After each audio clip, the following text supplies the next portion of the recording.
नमस्कार, आप देख रहे हैं कंट्री इनसाइड न्यूज़। मैं हूं सौरभ निगम। उत्तर प्रदेश की 2 लोकसभा सीटों पर उपचुनाव होने हैं। पहला आजमगढ़ है, दूसरा रामपुर है। रामपुर में आजम खां कल एक जनसभा को संबोधित कर रहे थे, जहां उनके बिगड़ गए हैं बोल, यानी कि उनके बिगड़े बोल ने केशव प्रसाद मौर्य को अपने निशाने पर ले लिया है।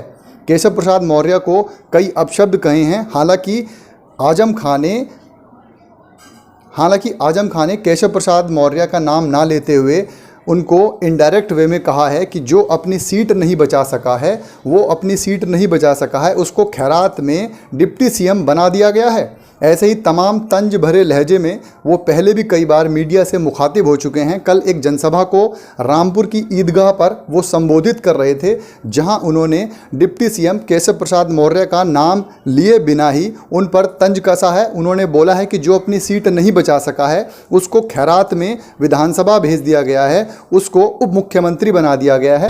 जो विधानसभा में जमानत खो बैठा अपनी विधान परिषद का, खैरात और भीख में मेंबर बनाकर उसे डिप्टी चीफ मिनिस्टर बनाया है। साथ ही कुछ दिन पहले ही रामपुर की लोकसभा सीट पर केशव प्रसाद मौर्य डिप्टी सीएम उत्तर प्रदेश के पहुंचे थे चुनाव प्रचार के दौरान। तो उन्होंने कहा था कि अपराधियों को बख्शा नहीं जाएगा और बुलडोजर तो चलकर ही रहेगा। उस बात के जवाब में आज आजम खां इतना भड़के, उन्होंने ये तक कह डाला कि केशव प्रसाद मौर्य कह रहे हैं कि उत्तर प्रदेश में राम राज ही रहेगा, अब्दुल्ला राज नहीं रहेगा। आजम खां भड़कते हुए बोलते हैं कि अब्दुल्ला राज तो हमें नहीं चाहिए। अब्दुल्ला को मिला क्या है? फांसी मिली है, सज़ा मिली है और जेल मिली है।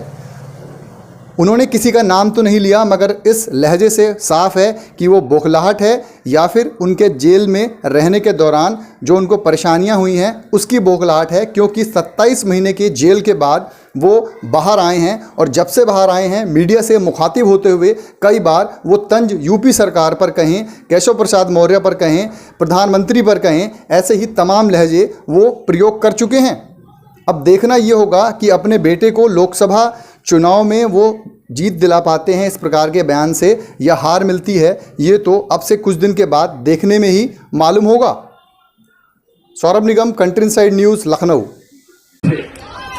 और पूरी ताकत से 23 तारीख का मुकाबला करना है। करोगे मुकाबला?